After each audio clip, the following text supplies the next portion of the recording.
আমার প্রিয় ছাত্রছাত্রীরা, আবার তোমাদের সামনে আমি উপস্থিত হয়েছি অনেক দিন পর। মাঝখানে অনেকটা সময় প্রায় পেরিয়ে গেল, কিন্তু সেরকম ভিডিও করতে পারিনি।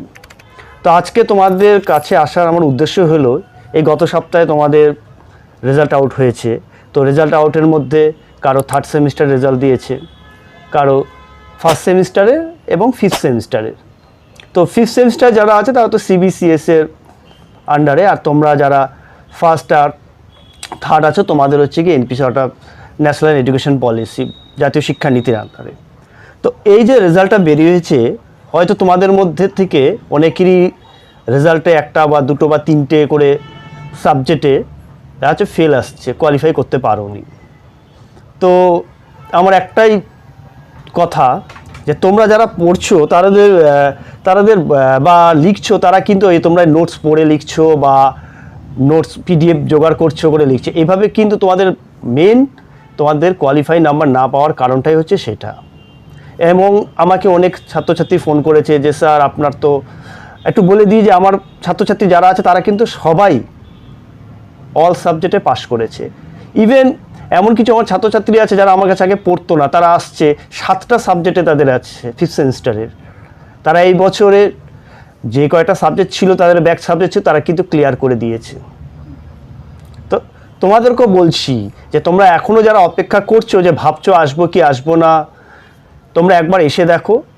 এবং আসলে পরে তোমরা বুঝতে পারবে যে পিডিএফ নিয়ে বা নোট কিনে পাস করা যায়, কিন্তু সেই কোয়ালিফাই নাম্বারটা যেরকম তোমার একটা ভালো নাম্বারের আশাটা সেটা হতে পারে না। তোমরা আসো, আমার এখানে অনেক ছাত্রছাত্রী এসেছে এবং তারা আমার থেকে পিডিএফ নিয়েছে, আমি বলবো না যে নেয়নি, তারা পিডিএফ নিয়েছে এবং আমার থেকে নোটস নিয়ে গেছে।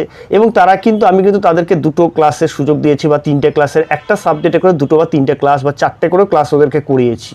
করানোর পর তাদের বিষয়টাকে বুঝিয়ে দিয়েছি যে কেন তোমরা এই বিষয়টা কিভাবে তোমাদের লিখছো, কিভাবে কেন তোমরা ফেল করেছো, কেন হয়নি। তখন ওরা বলছে স্যার আমরা তো এরকম পিডিএফ কিনেছিলাম এখান থেকে ওখান থেকে এই করে, আমাদের তো এতটা বুঝতে পারিনি, তো আপনার সামনে এসে আমি অনেক কথা বুঝতে পেরেছি। তো তোমাদেরকে একটা কথাই বলবো যে দেখো, ওভাবে যদি তোমরা পাস করতে চাও তাহলে কিন্তু তোমাদের ঠিক কোয়ালিফাই আসবে। তোমাদের দিনের পর দিন তোমরা পরীক্ষা দিতেই থাকবে আর তোমাদের কিন্তু সাবজেক্ট সংখ্যা বাড়তে থাকবে।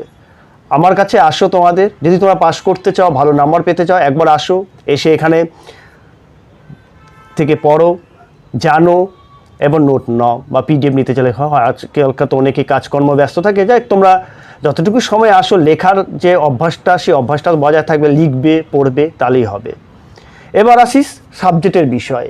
যারা সেকেন্ড সেমিস্টারে আছে, অর্থাৎ ফার্স্ট সেমিস্টারে পাস করে সেকেন্ড সেমিস্টারে, তাদের কিন্তু আমি অলরেডি প্রায় আমরা শেষের দিকেই আছি সিলেবাসের। আমার সবসময় থাকে যে আমি 1 মাস বা 1.5 মাস আগে তাদেরকে কমপ্লিট করে দিই, তারা বাড়িতে, তারপরে আমি ওদেরকে পরীক্ষা নেওয়ার সুযোগ দিই, ওরা এসে নিজের মতন করে পরীক্ষা দিয়ে যায়।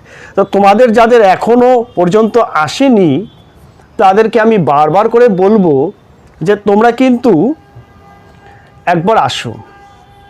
এসে যেমন মনে করো এই যে ইন্টারডিসিপ্লিনারি কোর্স, ঠিক আছে, সোশ্যাল ওয়ার্ক আমাদের কিন্তু প্রায় শেষ, সমাজকর্ম, এই সমাজকর্ম বিষয়টা কিন্তু তোমাদের কাছে খুব হয়ে আছে। এবং এটা মানে অনেকে আমাকে ফোন করছে স্যার সাবজেক্টটা ঠিক বুঝতে পারছি না, কোনো নোটস পাচ্ছি না, সেরকম কিন্তু বাংলা মাধ্যমে সেরকম কোনো বই নেই। আর বিশেষ করে এই সমস্যাগুলো সম্মুখীন হচ্ছে বাংলা মাধ্যমে ছাত্রছাত্রীরাই। তাই তোমাদেরকে বলবো যে তোমরা একবার আসো, দেখো। যেমন এখানেটা সোশ্যাল ওয়ার্কের যেমন বিভিন্ন রকমের আছে, যে বেসিক অফ সোশ্যাল ওয়ার্ক, যে সমাজকর্মের সাধারণ পদ্ধতিগুলি কী কী, সোশ্যাল ওয়ার্কের ডেফিনেশন, সংজ্ঞা, প্রকৃতি, পরিধি, ঠিক আছে, তার মেথডসগুলো কী, পদ্ধতিগুলো কী, বিভিন্ন রকম আছে, এগুলো কিন্তু আমরা অলরেডি পড়াচ্ছি।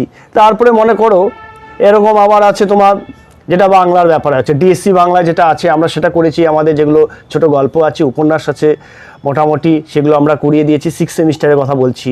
আবার যদি সেকেন্ড সেমিস্টারের কথা যদি আমি বলি, এডিটিং অ্যান্ড পাবলিশিং, এই যে তোমাদের একটা একটা বাংলা যে আছে, যে বাংলা বানান সমস্যা, এগুলো কিন্তু আমরা পুরো কমপ্লিট করে দিয়েছি। একটা কথাই আমি বারবার করে বলছি, মেজর হোক মাইনর হোক, যদি পাস করতে চাও, ভালো নাম্বার পেতে যাও, পিডিএফ কিনে হোক বা নোটস পড়ে হোক আসতে হবে। ওই 1 পেজ 2 পেজ নাম্বার লিখে কিন্তু পাস করা যায় না। তোমাদের স্ট্যান্ডার্ডটি কিন্তু খুব ভালো, স্ট্যান্ডার্ডটি কিন্তু তোমাদেরকে মেনটেন করতে হবে। অল্প নাম্বার তুমি ভাবছো যে অল্প লিখে আমি বেশি নাম্বার পাবো, এটা কখনো আশা করবে না।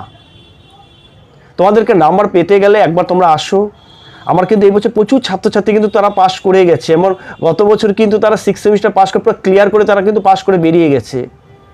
এবং তোমরা একবার আসো আমার কাছে এসে নোটসের করো, তোমাদের কাছে যেরকম নোটস আছে সেগুলো পড়ছো, ঠিক আছে, একবার আমার কাছে আসো, এসে তোমরা টিউশন নাও, বা নোটস নিতে চাইলে পিডিএফ নিতে গেলে পিডিএফ নাও, বা তোমরা যদি ভাবো যে আমরা এখানে বসে লিখতে পারো, অনেক ছাত্রছাত্রী আমার কাছে আসে, এসে করো।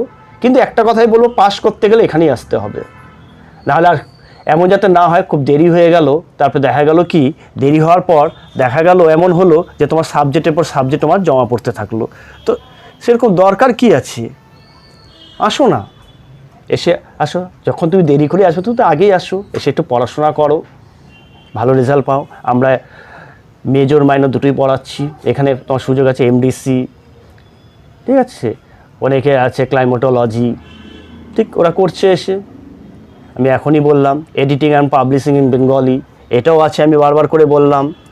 সোশ্যাল ওয়ার্কের কথা বললাম, তারপরে হচ্ছে কমিউনিটি ডেভেলপমেন্ট, রুরাল ডেভেলপমেন্ট, বিভিন্ন রকম যে স্ট্যাটিস্টিক্স, ইকোনমিক্স, হিস্ট্রি, জিওগ্রাফি, যা তোমাদের দরকার তোমরা আসো এখানে, এসে আমার সাথে একবার তোমরা যোগাযোগটা করো, এসে তোমাদের নোটসের প্রয়োজন হলে।